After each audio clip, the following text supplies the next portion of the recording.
prvo, kao što baš ove godine slavimo 170 godina postojanja, znači bili smo prva vinarija koja je proizvodila pjenušce u toj regiji, a da smo stvarno premium segment prije 2 godine dali smo na tržište prvu pjeninu na svijetu ili prvi pjenušac na svijetu koji je odrađen od potpunih temi, znači od berbe do stiskanja, punjenja u crnu bocu, u crnu foliju kako bi 100% zaštitili od svjetlobe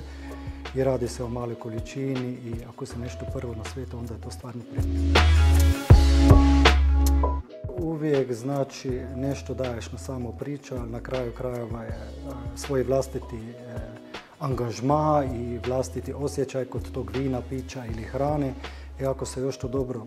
pjenušavac i vino spoji sa hranom, onda je to. Zato imamo i različite etikete, različite vine da svaki može naći sebi prigodno.